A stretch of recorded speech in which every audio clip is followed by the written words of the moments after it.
Bienvenue à la deuxième partie de la petite jasette pédagogique avec les hommes en petite enfance. Ça devient très évident le besoin d'avoir les deux dans un centre.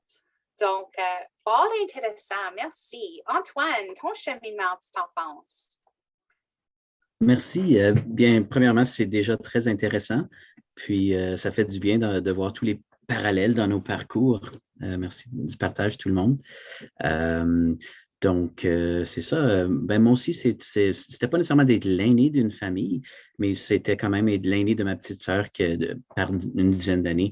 J'ai été élevé autour de femmes. J'ai participé à la naissance de ma petite sœur et aux naissances de mes enfants. J'ai été dans plusieurs contextes qui prônent, je sais pas, ce rapprochement familial. Mais même à l'école secondaire, il y avait un programme où très quand même avant-gardiste dans les années 90 où on pouvait s'occuper des enfants, des filles mères à l'école secondaire où j'allais. Donc, je me suis inscrit au programme, puis j'ai beaucoup aimé m'occuper des poupons, même dès l'âge à l'école secondaire. Puis ensuite, mais plus tard, c'est quand même mon travail auprès du Carrefour francophone qui m'a apporté à la petite enfance. Et ça fait environ 7 ans que je suis retombé en petite enfance. Puis j'adore ça. J'ai jamais été aussi, comment dire, reconnaissant de mon travail. C'est un privilège de travailler auprès des tout-petits. Donc, Mélanie, ce dont tu parlais en dernier, oui, c'est certain que la présence de l'homme peut avoir un effet sur la dynamique, mais c'est aussi important d'arriver en douceur, je trouve, puis de s'intégrer au milieu, puis de voir aussi comment le milieu et les enfants et les éducatrices peuvent nous affecter. Donc, puis ça fait une bonne passerelle à ma prochaine question, parce que tu dis approcher en douceur, puis c'est quelque chose qui m'a, tu sais, comme femme, moi, j'ai même pas pensé à ça, que oui, il faudrait approcher avec douceur, puis à cause que, comme que j'ai dit, tu sais, dans la société, les hommes ont comme un statut autoritaire d'une certaine façon. Donc, d'approcher avec douceur, ça serait absolument important. Qui m'amène à quels sont les défis, mais aussi les succès que vous avez vécu à titre d'homme dans le domaine. Ben, je dirais on dirait que les hommes sont plus attendus. Hein? Donc, on les attend dans le domaine, on veut qu'ils travaillent dans ce domaine-là. Donc, en arrivant, on les place déjà sur peut-être un piédestal. Et puis, c'est ce qui fait qu'ils peuvent plus performer, ils sont appréciés des enfants. On les reconnaît beaucoup pour les activités motrices. Hein. Ils font bouger les enfants. Quand on parle, s'il y a un homme dans un service de garde, puis on sait que c'est lui qui va aller à l'extérieur, qui va faire le plus bouger les enfants, alors que finalement, ça devrait être égal, mais on attribue cette qualité-là aux hommes. Donc, finalement, ils finissent par le faire parce que de toute façon, ils aiment ça aussi. Vous avez parlé de l'autorité, c'est parce qu'on s'attend, on a un problème avec d'autorité, on va demander à l'homme d'intervenir parce qu'on s'attend à ce que l'homme, ce soit la figure d'autorité, alors que ça ne devrait pas parce qu'en même temps, on pourrait faire peur aux enfants.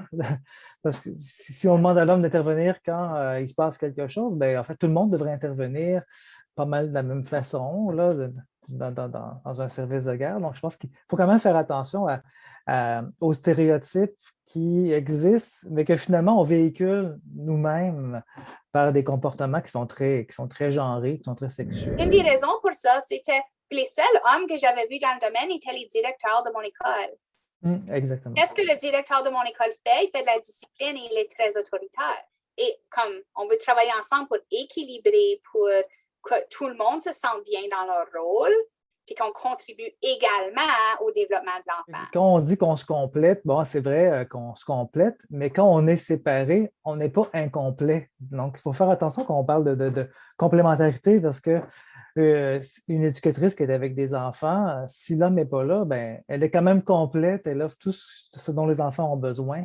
Même chose pour un éducateur. Donc, il faut qu'on reconnaisse peut-être nos qualités pour ce qu'elles sont et non pas en les attribuant à un genre, à mon avis.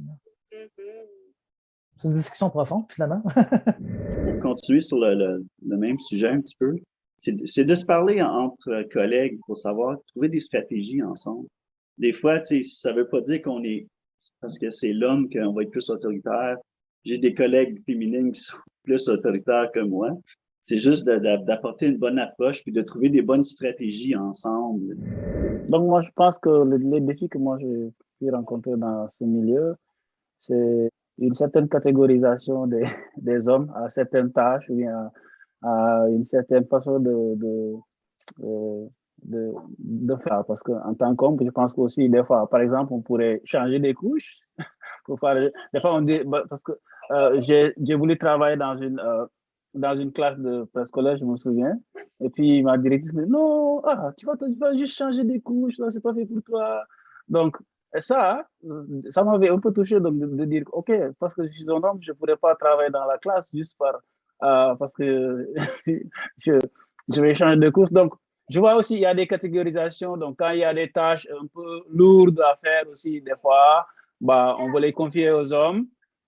Donc, cette catégorisation, donc, quand la classe elle est trop bruyante, on dit, oui, monsieur, les enfants, tu dois être un peu plus autoritaire, tout et tout. Donc, quand les enfants un peu déraillent, vous savez, moi, j'ai une classe avec des enfants un peu plus grands, de 6-12 ans, donc, ça me touche des fois. Je vois qu'il y a une certaine différenciation entre les hommes et les femmes sur la manière dont on doit faire ou bien dont on doit agir.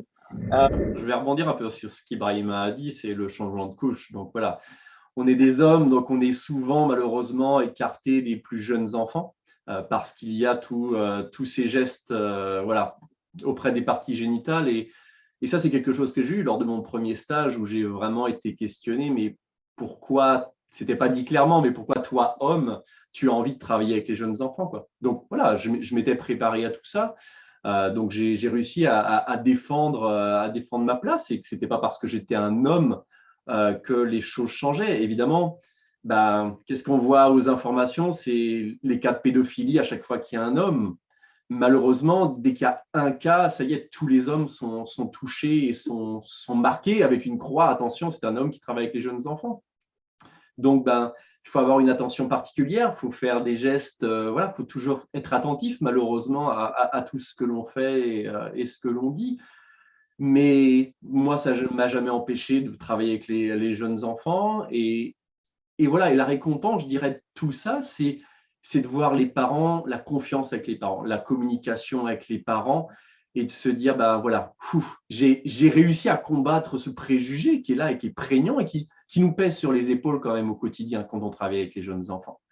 Et voilà, vraiment tout ça, tous les remerciements des parents. Et puis voilà, un petit souvenir que j'ai, c'est 6 mois après avoir laissé les préscolaires aller à l'école, j'étais dans une autre école et de l'autre bout du couloir, il y a une petite fille qui m'a reconnu et qui a couru et qui m'a sauté dans les bras.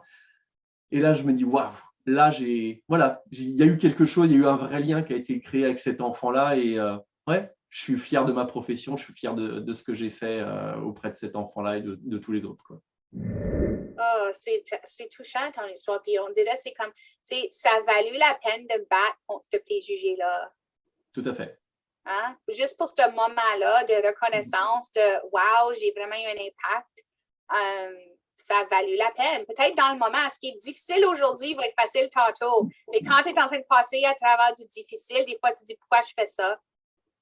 Mais c'est dans des moments comme ça que tu dis voilà pourquoi je m'ai battue contre le préjugé. Et ça nous pousse à des remises en question permanentes, malheureusement, et c'est toujours là, et donc on a ce poids-là supplémentaire, mais voilà, on y arrive, on continue, on persévère, on communique, et tout se passe bien. Très intéressant. Moi, en même temps, je ne suis pas responsable en premier des enfants quand je suis là, mais je sens quand même qu'il faut avoir ce niveau de confort pour travailler avec les poupons, les bambins, les préscolaires. Et je sais que mon cheminement personnel m'a aidé là-dedans, d'avoir été papa seul par bout, d'avoir été quand même d'avoir joué un rôle maternel dans la vie de mes tout-petits. Ça me permet d'approcher les tout petits, de me mettre à leur niveau, d'être en confiance avec eux, puis de comprendre comment c'est précieux de gagner leur confiance. Avec les poupons, ça peut être des trucs plus sensoriels avec différents groupes. Évidemment, on s'adapte, mais bref, c'est un plaisir de travailler avec tous ces groupes d'âge-là.